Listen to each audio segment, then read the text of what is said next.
America ಪ್ರವಾಸದ ವೇಳೆ ರಾಹುಲ್ ಗಾಂಧಿ ಅವರು ಮೀಸಲಾತಿ ಕುರಿತು ಹೇಳಿದ್ರಲ್ಲ, ಅದ್ಯಾವುದೋ ಹಂತ ತಲುಪದ ಮೇಲೆ ಕ್ಯಾನ್ಸಲ್ ಮಾಡಿಬಿಡ್ತೀವಿ ಅಂತ.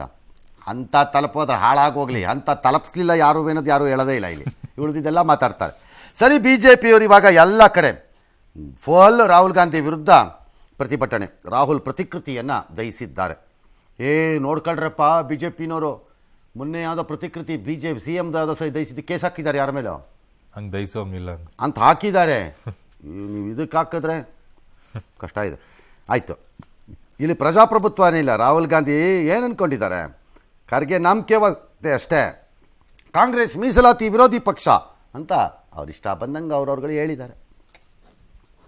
ಇಲ್ಲಿ ಪ್ರಜಾಪ್ರಭುತ್ವ ಇಲ್ಲ ಅನ್ನೋ ರೀತಿ ಮಾತನಾಡುವಂಥದ್ದೇನಿದೆ, ಒಂದು ಸರ್ತೆ ನಾಮಕೆ ವಾಸ್ತೆ ಖರ್ಗೆ ಅವ್ರನ್ನ ಅಧ್ಯಕ್ಷ ಮಾಡಿದ್ಬಿಟ್ರೆ ತಮ್ಮ ವಂಶ ಪಾರಂಪರ್ಯವಾಗಿ ತಾವೇ ಪ್ರಧಾನಮಂತ್ರಿಗಳಿಗೆ ಈಗ ಹೇಳವ್ರು ನಾವು ಸರ್ಕಾರ ಬಂದ ರಾಹುಲ್ ಗಾಂಧಿ ಪ್ರಧಾನಮಂತ್ರಿ ಆಗುದಿಲ್ಲ, ಖರ್ಗೆ ಆಗ್ತಾರಂತ. ದೇಶದ ಒಳಗಡೆ ರಾಹುಲ್ ಗಾಂಧಿ ಅವರು ಬಿಜೆಪಿ ರಿಸರ್ವೇಶನ್ ಅನ್ನು ತೆಗೆದುಹಾಕ್ಬಿಡುತ್ತೆ. ಇಲ್ಲಿ ಅಮೆರಿಕದಲ್ಲಿ ಮಾತನಾಡಿರುವಂತಹ ಭಾಷಣ ನನಗಂತೂ ಆಶ್ಚರ್ಯ ಕೊಡ್ತಾ ಇಲ್ಲ. ಕಾಂಗ್ರೆಸ್ ಪಾರ್ಟಿ ನನಗೂ ಆಶ್ಚರ್ಯನೇ ಅದಾಗಿರೋದು. ಇಲ್ಲ ಸರ್, ಅಲ್ಲ, ಕಾಂಗ್ರೆಸ್ ಒಳಗಡೆ ಹೇಳೋದೇನು, BJP ಮೀಸಲಾತಿ ಕಿತ್ತಾಕ್ಬಿಡ್ತಾರೆ, ಸಂವಿಧಾನ ಬದಲಾಯಿಸ್ಬಿಡ್ತಾರೆ ಅಂತ ಬಿಡ್ತಾ ಇರ್ತಾರಪ್ಪ ಭೂತಾನ. ಹೌದು, ಇಲ್ಲೆಲ್ಲ ಅವೇ ಸ್ಟೇಟ್ಮೆಂಟ್. ಇಲ್ಲಿ ನೋಡ್ರಿ ಹಿಂಗೆ ಇದೇನು ಲೆಕ್ಕಾಚಾರ ಇವ್ರದ್ದು, ನಮ್ಗೆ ಅರ್ಥವೇ ಆಗಲ್ಲ ಇದು. ಎಸ್, ಇನ್ನು ರೇಣುಕಾಸ್ವಾಮಿ ಕೊಲೆ ಪ್ರಕರಣದ ಆರೋಪಿಗಳಾದ ದರ್ಶನ್ ಗ್ಯಾಂಗ್, ಖರ್ಗೆ ಅವ್ರ ಅಧಿಕಾರ ಎಷ್ಟಿದೆಯೋ ಇಲ್ವೋ ನನಗೆ ಗೊತ್ತಿಲ್ಲ. ಬಟ್ ಬಹಳ ಜನ ಕಾಂಗ್ರೆಸ್ ಅಲ್ಲಿ ಈಗಲೂ ರಾಹುಲ್ ಗಾಂಧಿಗೆ ರಿಪೋರ್ಟ್ ಮಾಡ್ಕೊಳ್ಳೋದೇನಪ್ಪ. ಈಗ ಮೊನ್ನೆ ಆ MLAಗಳೆಲ್ಲ ಕಾಗದ ಬರ್ದಲ್ಲ, ಈ ಸಿದ್ದರಾಮಯ್ಯನವ್ರದ್ದು CM ವಿಚಾರದಲ್ಲಿ ಎಲ್ಲರನ್ನು ಗಪ್ ಅಂತ ಹೇಳಿ ಅಂತ ರಾಹುಲ್ ಗಾಂಧಿ ಬರ್ದು ಅದ್ಯಾಕಪ್ಪ ಅಧ್ಯಕ್ಷರು ಬರೀಲಿಲ್ಲ ಅವರು? ಇನ್ನು ನ್ಯಾಯಾಂಗ ಬಂದ್ರೆ ಈಗ ಮತ್ತೆ ವಿಸ್ತರಣೆ ಆಗಿದೆ 4 ದಿನಕ್ಕೆ. ಹೈಕೋರ್ಟ್ನಲ್ಲಿ ನಟಿ ಪವಿತ್ರ ಗೌಡ ಪರ ಸಲ್ಲಿಕೆ ಆಗಿದೆ ಜಾಮೀನು ಅರ್ಜಿಯನ್ನು ವಕೀಲರು ಹಿಂಪಡ್ಕೊಂಡಿದ್ದಾರೆ. ಚಾರ್ಜ್ ಶೀಟ್ ಸಲ್ಲಿಕೆ ಆಗಿದೆ, ನೀವು ಸೆಷನ್ಸ್ ಕೋರ್ಟ್ಗೆ ಹೋಗಿ ಅಂತ ಹೈಕೋರ್ಟ್ ಸಲಹೆ ಕೊಟ್ಟಿದೆ. ಬಳ್ಳಾರಿ ಜೈಲಿನ ಕಠಿಣ ನಿಯಮಗಳಿಗೆ ನಟ ದರ್ಶನ್ ಏನೋ ಬೆಂಡಾಗ್ಬಿಟ್ಟಿದಾರಂತೆ. ಅವರಿಗೆ ಸೆಲ್ಗೆ ಜೈಲ್ ಸಿಬ್ಬಂದಿ ಇನ್ನೂ ಟಿವಿನೇ ಕೊಟ್ಟಿಲ್ವಂತೆ. ವಿಚಾರಣಾಧೀನ ಕೈದಿಗಳಿಗೆ ಟಿವಿ ಕೊಡುವಂತೆ ಜೈಲ್ ನಿಯಮ ಇದ್ರೂ ಕೊಡ್ತಿಲ್ಲ, ಯಾಕೆ? ಅದಕ್ಕೂ ಕೋರ್ಟ್ಗೆ ಅಪ್ಲಿಕೇಶನ್ ಹಾಕ್ಬೇಕ? ನಾನಿನ್ನೂ ಆರೋಪಿ ಅಷ್ಟೇ, ಅಪರಾಧಿ ಅಲ್ಲ, ಇಷ್ಟೊಂದು ಸ್ಟ್ರಿಕ್ಟ್ ರೂಲ್ಸ್ ಯಾಕೆ ಮಾಡ್ತಾ ಇದ್ದೀರಾ ಅಂತ ಗರಂ ಎಲ್ಲ ಆಗಿದಾರಂತೆ. ತಮ್ಮನ್ನು ಬೇರೆ ಜೈಲಿಗೆ ಶಿಫ್ಟ್ ಮಾಡಿ ಅಂತ ಕೋರ್ಟ್ ಮೊರೆ ಹೋಗೋ ಚಾನ್ಸ್ ಇದೆ ಅಂತಿದ್ದಾರೆ. ಸೇಮ್ ಈ ಚಾರ್ಜ್ ಶೀಟಿಂದ ಆಗಿದ್ದರಿಂದ ಅವ್ರು ವಾಪಸ್ ಪಡ್ಕೋಬೇಕಾಗಿದ್ದು ಪ್ರಕ್ರಿಯೆ ಅದು. They have to go back to sessions court for bail ಅಪ್ಲಿಕೇಶನ್ಗೆ. ಹಂಗಾಗಿ ಅದು ಹೋಗಬೇಕಿತ್ತು, ಅದು ಹೋಗಿದೆ. ಇನ್ನು ಜೈಲೊಳಗಡೆ ನನಗೆ ಗೊತ್ತಿಲ್ಲ ಯಾಕೆ ಅಪ್ಲಿಕೇಶನ್. ನನ್ನ ಅಪರಾಧಿ ಅಲ್ಲ ಅಂತ ಎಲ್ಲರಿಗೂ ಗೊತ್ತು. ಸ್ಟ್ರಿಕ್ಟ್ ರೂಲ್ಸ್ ಮಾಡಬೇಡಿ. ದರ್ಶನ್ಗೆ ಅಂತ ಹೊಸ ರೂಲನ್ನು ಸೃಷ್ಟಿ ಮಾಡೋಕ್ಕಾಗಲ್ಲ ಜೈಲಧಿಕಾರಿ. ಅಲ್ಲಿ ಏನು ರೂಲ್ ಇದೆಯೋ ಅದು ಸ್ಟ್ರಿಕ್ಟೇ ಅಂತ ನಿಮ್ಗೆ ಅನ್ನಿಸ್ತಿರ್ಬೋದು. ಪರಪ್ಪನಗ್ರಹಾರದಲ್ಲಿ ಲಿಬರಲ್ ಆಗಿತ್ತು, ಇಲ್ಲಿ ಸ್ಟ್ರಿಕ್ಟ್ ಇದೆ ಅಂತ ಅನ್ನಿಸ್ತಿರ್ಬೋದು ಬೇಕಾರೆ. ಹೊಸ ರೂಲ್ ಮಾಡೋಕ್ಕಾಗಲ್ಲ. ಪದೇ ಅಲ್ಲ, ಅವ್ರೇನೋ ಬಗ್ಗಿದ್ದಾರೆ, ಬೇರೆ ಕೋರ್ಟ್ಗೆ ಜೈಲಿಗೆ ಕೇಳ್ತಾರೆ ಅಂತ ಹೇಳಿ ನನಗೆ ನಂಗೆ ಅನ್ನಿಸ್ಲಿಲ್ಲ. ನಿನ್ನೆ ನೀವೇನೋ ಒಂದು ವಿಡಿಯೋ ತೋರಿಸ್ತಾ ಇದ್ರಿ, ಅವ್ರೇನು ಬಗ್ದಂಗಿರ್ಲಿಲ್ವಲ್ಲ? ಆದ್ರೆ ಅದು ನಿಜಾನೇ ಆಗಿದ್ರೆ ಕೈ ಸನ್ನೆ ಮಾಡ್ಕೊಂಡು ನಂಗೆ ಕಾಣಲಿಲ್ಲ. ಅವ್ರೇನು ಬಗ್ದಂಗಿಲ್ವಲ್ಲ, ಸ್ಟ್ರೈಟ್ ಆಗೇ ಇದ್ದಾರೆ. ನಂಗೆ ಗೊತ್ತಿಲ್ಲ, I don't know. Again it's a court matter. Court has to decide shift ಮಾಡಬೇಕಾ ಬೇಡವಾ ಅಂತ. ಟಿವಿ ವಿಚಾರಣಾಧೀನ ಕೈದಿ ಆಗಿರೋದ್ರಿಂದ ಕೊಡಲೇಬೇಕು ಅಂತಲ್ಲ, ಕೊಡಬಾರ್ದು ಅಂತ ಯಾರೂ ಹೇಳಿಲ್ಲ. ಆದರೆ ಇವರು ಎಕ್ಸ್ಕ್ಲೂಸಿವ್ ಆಗಿ ಸಪರೇಟ್ ರೂಮಲ್ಲಿರೋದ್ರಿಂದ ಅವ್ರಿಗೊಂದು ಬೇರೆ ಟಿವಿ ಕೇಳ್ತಿದ್ದಾರೆ. ಬ್ಯಾರಕ್ಕಲ್ಲಿ ರೆಗ್ಯುಲರ್ ಬ್ಯಾರಕ್ಸಲ್ಲಿ ಹಾಕಿದ್ದಿದ್ರೆ ಅವ್ರಿಗೆ ಕಾಮನ್ ಟಿವಿ ರೂಮ್ ಇರ್ತಿತ್ತು, ಅಲ್ಲಿ ನೋಡೋರೇನೋ.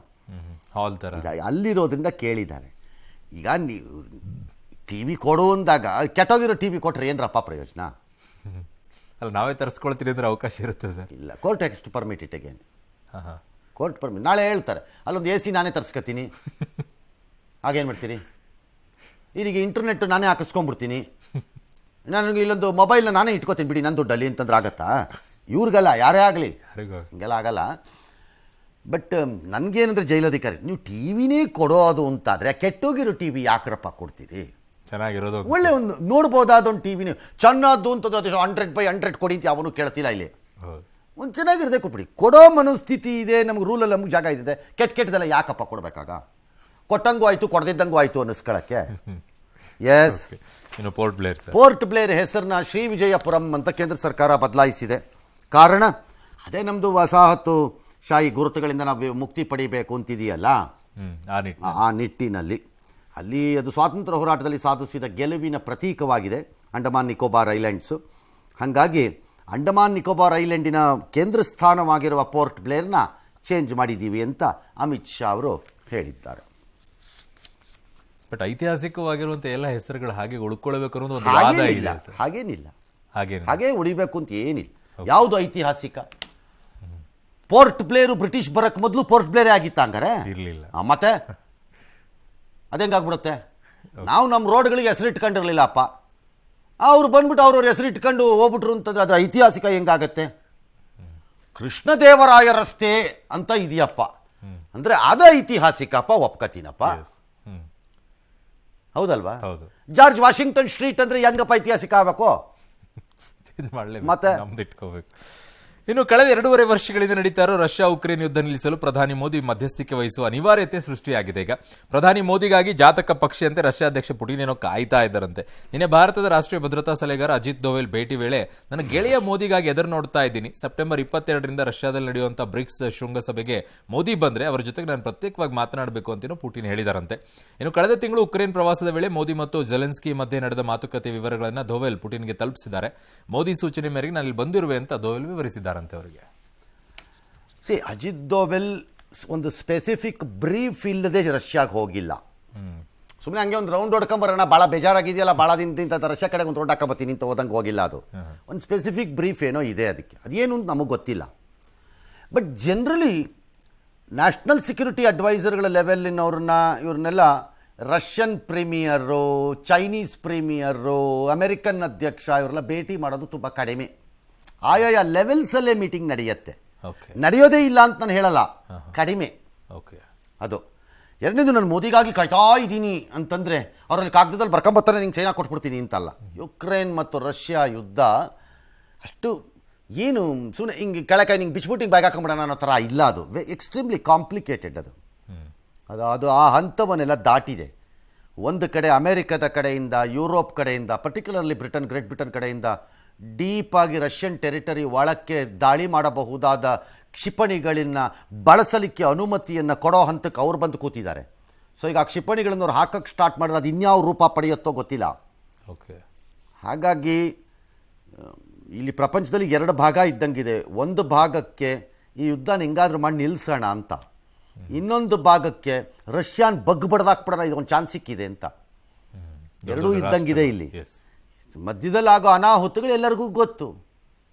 ಯುದ್ಧ ಏನು ಮಾಡುತ್ತೆ ಅಂದರೆ ಡಿಸ್ಟ್ರಕ್ಷನ್ ಅಂತಾರತ್ತಷ್ಟೇ, ಇನ್ನೇನು ಮಾಡಲ್ಲ. ಯಾದಗಿರಿ ಜಿಲ್ಲೆಯ ಬಪ್ಪರಗ ಗ್ರಾಮದಲ್ಲಿ ದಲಿತ ಸಮುದಾಯದ ಅಪ್ರಾಪ್ತೆ ಮೇಲೆ ರೇಪ್ ಮಾಡಿದ್ದ ಆರೋಪದ ಮೇಲೆ ಸವರ್ಣೀಯ ಯುವಕನ ವಿರುದ್ಧ ಆಕೆಯ ಪೋಷಕರು, ತಂದೆ ತಾಯಿ ಯಾರು ದೂರು ಕೊಟ್ಟಿದ್ದರು. ಅದಕ್ಕೆ ಗ್ರಾಮದ ಜನ ಎಲ್ಲ ಸೇರಿಕೊಂಡು ಈಗ ಆ ಕುಟುಂಬಕ್ಕೆ ಬಹಿಷ್ಕಾರವನ್ನು ಹಾಕಿದ್ದಾರಂತೆ. ದಿನಸಿ ವಸ್ತು ಎಲ್ಲ ಕೊಡಬಾರದು ಅಂತೆಲ್ಲ ಪಟ್ಟಾಪಣೆ ಮಾಡ್ತಾರೆ. ಸಂತ್ರಸ್ತೆ ಕುಟುಂಬದ ಮೇಲೆ ಅದನ್ನು ತೆರವು ಮಾಡಬೇಕು, ಇದರ ಕ್ರಮ ತಗೋಬೇಕು ಅಂತೆಲ್ಲ ಆಗಿದೆ. ಇದಷ್ಟು ಇದಲ್ಲ, ಹೋಗಿ ಅದನ್ನು ಸ್ಟ್ರೈಟಾಗಿ ಹೇಳಬೇಕಷ್ಟೇ ಆ ಗ್ರಾಮದ ಮುಖಂಡರಿಗೋ ಏನೋ, ನಿನ್ನ ಮೇಲೂ ಕೇಸ್ ಬೀಳತ್ತೀಗ ಅಂತ. ಬಹಿಷ್ಕಾರ ಹಾಕೋಕೆ ಯಾರಿಗೂ ಹಾಕಿಲ್ಲ. ಒಂದು ವೇಳೆ ಆ ತೀರ್ಮಾನಕ್ಕೆ ಬಂದರೆ ಹಳ್ಳಿ ಅಥವಾ ಗ್ರಾಮಕ್ಕೂ ಬಹಿಷ್ಕಾರವನ್ನು ಸರ್ಕಾರ ಹಾಕ್ಬೋದು ಬೇಕಿದ್ರೆ, ಮನಸ್ಸು ಮಾಡಿದ್ರೆ. ಏನು ಕೊಡಲ್ಲ, ನೋಡೇ ಬಿಡೋಣ. ನೀವು ಕೊಡದಿರಂಗೆ ನಾವು ಕೊಡಲ್ಲ ಅಂದರೆ ಏನು ಮಾಡ್ತೀರಿ? ಈ ಮನಸ್ಥಿತಿಯನ್ನು ಬಿಟ್ಬಿಡ್ಬೇಕು. ಯಾರೇ ಜನ ಆಗಿರಲಿ, ನೀವು ಏನು ಬೇಕಾದ್ರೂ ಇರಲಿ, ಅದು ಆದರೆ ಆ ಮನಸ್ಥಿತಿಗೆ ಬರ್ಕೂಡ್ದು. ಕಂಪ್ಲೇಂಟ್ ಕೊಟ್ಟಿದ್ದು ಏನು ಪೊಲೀಸ್ನವ್ರು ಏನು ಮಾಡ್ತಿದ್ದಾರಲ್ಲಿ? ಇವನ್ ತಹಸೀಲ್ದಾರ್ DC ಏನು ಮಾಡ್ತಿದ್ದಾರೆ? ಪೊಲೀಸ್ ಅಲ್ಲ ಇದು, DC ತಹಸೀಲ್ದಾರ್ ಏನು ಮಾಡ್ತಿದ್ದಾರೆ? ಏನು ಸುಮ್ಮನೆ ಕಾರ್ ಇಟ್ಕೊಂಡು ಗೂಟ ಹಾಕೊಂಬಿಟ್ಟು ಲೈಟ್ ಹಾಕೊಂಡು ಓಡಾಡಕ್ಕ ನೀವೆಲ್ಲ? ಇದು ಮೀಡಿಯಾನಲ್ಲಿ ಬಂದು ಇಲ್ಲಿವರೆಗೂ ಬರಬೇಕಿತ್ತ? ಇದು ನಿಮಗೆಲ್ಲ ಯಾವ ಇನ್ಫಾರ್ಮೇಷನ್ ಇದೆ? ಕಾಮನ್ ಸೆನ್ಸ್ ಬೇಡವಾ ಒಬ್ರಿಗೂ ಇಲ್ಲಿ? ಇದೇನಾ ಕಾಂಗ್ರೆಸ್ ಸರ್ಕಾರದ ಗ್ರೇಟ್ ದಲಿತೋದ್ಧಾರಕ ಮುಖ? ಎಸ್.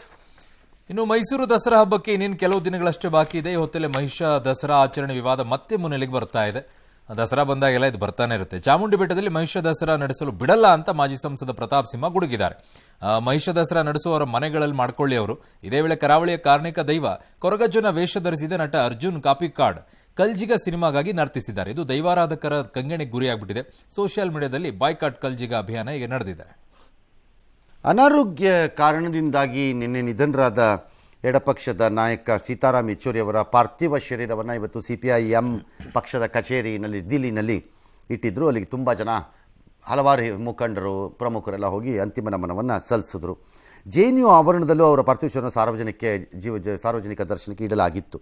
100 ಮಂದಿ ಶ್ರದ್ಧಾಂಜಲಿಯನ್ನು ಅಲ್ಲಿ ಅರ್ಪಿಸಿದ್ರು. ಸಂಜೆ ಅವರ ನಿವಾಸಕ್ಕೆ ಪಾರ್ಥಿವ ತಂದಾಗಿದೆ. ನಾಳೆ ಅವರ ಈ ದೇಹವನ್ನು ಏಮ್ಸ್ ಏನಕ್ಕೋ ಮೆಡಿಕಲ್ ಕಾಲೇಜ್ಗೆ ಯಾವುದಕ್ಕೋ ದಾನ ಮಾಡ್ತಾರೆ ಅಂತ ಕುಟುಂಬಸ್ಥರು ತಿಳಿಸಿದ್ದಾರೆ. ಇನ್ನು ನವೆಂಬರ್ನಲ್ಲಿ ನಡೆಯುವಂಥ ಅಮೆರಿಕ ಅಧ್ಯಕ್ಷೀಯ ಚುನಾವಣೆಯ ಭಾಗವಾಗಿ 3 ದಿನಗಳ ಹಿಂದೆ ಟ್ರಂಪ್ ಮತ್ತು ಕಮಲಾ ಹ್ಯಾರಿಸ್ ನಡುವೆ ಬಹಿರಂಗ ಚರ್ಚೆ ನಡೆದಿತ್ತು. ಇದರಲ್ಲಿ ಕಮಲಾ ಹ್ಯಾರಿಸ್ ಮೇಲುಗೈ ಸಾಧಿಸಿದ್ರು ಅನ್ನುವಂಥ ವಿಶ್ಲೇಷಣೆ ಕೇಳಿ ಬಂದಿತ್ತು. ಇದರಿಂದ ಮುಜುಗರಕ್ಕೆ ಒಳಗಾದಂತೆ ಟ್ರಂಪ್ ಕಂಡು ಬಂದಿದ್ದಾರೆ. ಮತ್ತೊಮ್ಮೆ ಕಮಲಾ ಹ್ಯಾರಿಸ್ ಜೊತೆಗೆ ಬಹಿರಂಗ ಚರ್ಚೆಗೆ ನಾನು ಸಿದ್ಧ ಇಲ್ಲ ಅಂತ ಘೋಷಣೆ ಮಾಡಿಬಿಟ್ಟಿದ್ದಾರೆ. ಬಹಿರಂಗ ಚರ್ಚೆಯಲ್ಲಿ ನಾನೇ ಗೆದ್ದಿದ್ದೀನಿ, ಆದರೆ ಸರ್ವೆಗಳು ಮಾತ್ರ ಬೇರೆಯದ್ದು ಹೇಳ್ತಾ ಇವೆ ಅಂತ ಆಕ್ರೋಶ ಅವರು ಹಾಕಿದ್ದಾರೆ. ಪರಾಜಿತರ ಜೊತೆಗೆ ನಾನು ಚರ್ಚೆಗೆ ರೆಡಿ ಇಲ್ಲ ಅಂತ ಅವರ ಸ್ಟೇಟ್ಮೆಂಟ್. ಈಗ ಸೋತವನೇ ಇನ್ನೊಬ್ಬರನ್ನ ಪರಾಜಿತ ಆಗ್ಬಿಟ್ರೆ ಆಗೋಯ್ತಲ್ಲ, ಪ್ರಾಬ್ಲಮ್ ಸಾಲ್ವ್. ಇಲ್ಲಿ ಇಂಡಿಯಾಲಾಗಿದ್ದು ಅದೇ. ಕಾಂಗ್ರೆಸ್ ಒಳ್ಳೆ ಸೀಟ್ ಬಂತು ಈ ಸರಿ ಲೋಕಸಭೆನಲ್ಲಿ, ಇಲ್ಲ ಅಂತ ಹೇಳಕ್ಕಾಗಲ್ಲ ನಾವು. ಬಟ್ ಅವ್ರು 2 ಪಾರ್ಟಿ ಬಂದ್ರು, ಗೆದ್ದಿದ್ದು ನಾವೇ ಅಂತ ಅಂದ್ಬಿಟ್ರೆ ಹೆಂಗಾಗತ್ತೆ? ಅದೇ ಹೇಳ್ತಿರ್ತಾರೆ, ಅದು ಹೆಂಗಾಗತ್ತೆ? ಏನಿಯೋ ಆಗತ್ತೆ. ರಾಜಕಾರಣಿಗಳು ಅಂದ್ರೆ ಒಂದೇ ರಕ್ತ, ಒಂದೇ DNA, ಒಂದೇ ಅರ್ಧ ಬ್ರೈನು, ಪ್ರಪಂಚದ ಯಾವ ಒಂದೇ ನಾಲ್ಗೆ. ಸ್ಕೇಲ್ ಹಿಡ್ಕೊಂಡು ಲೆಕ್ಕ ಹಾಕಿದ್ರು ಲೆಂತ್ ಒಂದೇ ಇರ್ಬೋದು ಮೋಸ್ಟ್ಲಿ. ಪ್ರಪಂಚದ ಯಾವ ಮೂಲೆಯಲ್ಲಿ ಇವರೇ ಸಿಗೋದು. ಕ್ರಿಕೆಟ್ ಅಂಗಳದಲ್ಲಿ ಅಪರೂಪದ ದೃಶ್ಯ. ಇಂಗ್ಲೆಂಡ್ನ ಕೌಂಟಿ ಕ್ರಿಕೆಟ್ ಭಾಗಿ ಸಾಮರ್ಸೆಟ್ ಮತ್ತು ಸರ್ರೆ ನಡುವೆ ಮ್ಯಾಚ್ ನಡೀತಿತ್ತು. ಆಗ 290 ರನ್ ಗುರಿ ಇತ್ತಂತೆ ಸಾಮರ್ಸೆಟ್ ನೀಡಿದ್ದು. ಇವ್ರು ಸರ್ರೆನವರು 109ಕ್ಕೆ 9 ವಿಕೆಟ್ ಆಗೋಗ್ತೀನಿ, 1 ವಿಕೆಟ್ ಇತ್ತು. ಅವ್ನು ಎಲ್ಲಿ 1 ವಿಕೆಟ್ ಬೇಕೇ ಬೇಕಲ್ಲಪ್ಪ, ಇನ್ನೇನೋ ಒಂದು ಲಾಸ್ಟ್ ಬಾಲ್ ಏನೋ ಇತ್ತಂತೆ. ಕೊನೆ ವಿಕೆಟ್ ಪಡೆದು ಗೆಲುವು ಸಾಧಿಸೋದಕ್ಕೆ 3 ನಿಮಿಷ ಇತ್ತು ಮ್ಯಾಚ್ ಮುಗಿಯೋಕ್ಕೆ. ಆಗ ಈ ಸಾಮರ್ಸೆಟ್ಟಿನ ತಂಡದ ಕ್ಯಾಪ್ಟನ್ ಏನು ಮಾಡಿದ್ದಾರೆ, 11 ಜನ ತನ್ನ ಪ್ಲೇಯರ್ಸನ್ನು ಆ ಆಟ ಆಡ್ತಿರೋ ಪ್ಲೇಯರ್ದು ಸುತ್ತಲೂ ಬಕಪಕ್ಷಿಗಳಂತೆ ನಿಲ್ಲಿಸ್ಬಿಟ್ಟಿದ್ದಾರೆ. ಪ್ರೆಷರ್ ಹಾಕಕ್ಕದು, ಪ್ರೆಷರು ಅಥವಾ ಅವ್ರು ಹಿಂಗೇನೋ ಟಚ್ ಮಾಡಿದ್ರೆ ಕ್ಯಾಚ್ ಕೀಚ್ ಮಾಡಿ ಹಾಕ್ಬಿಡೋ ಕಳಿಸ್ಬಿಡೋಣ ಮನೆಗೆ ಅಂತ. ಆ ಪ್ರೆಷರ್ ವರ್ಕ್ ಆಗಿ ಅವ್ರು LBW ಆಗ್ಬಿಟ್ಟಿದ್ದಾರೆ, ಮ್ಯಾಚ್ ಗೆದ್ದಿದ್ದಾರೆ. ಅದಲ್ಲ ಸುದ್ದಿ. ಒಂದೇ ಫ್ರೇಮಲ್ಲಿ 13 ಜನ ಬಂದಿರೋದು ಫಸ್ಟ್ ಟೈಮ್ ಅಂತೆ. ಬ್ಯಾಟ್ಸ್ಮನ್ ಏನ್ರಿ ವರ್ಲ್ಡ್ ಕಪ್ ಗೆದ್ದಂಗೆ ಆಡ್ತಾ ಇದ್ದಾರೆ. ಅಲ್ಲಿ ಕೌಂಟಿ ಕ್ರಿಕೆಟ್ ಆಲ್ ರೈಟ್.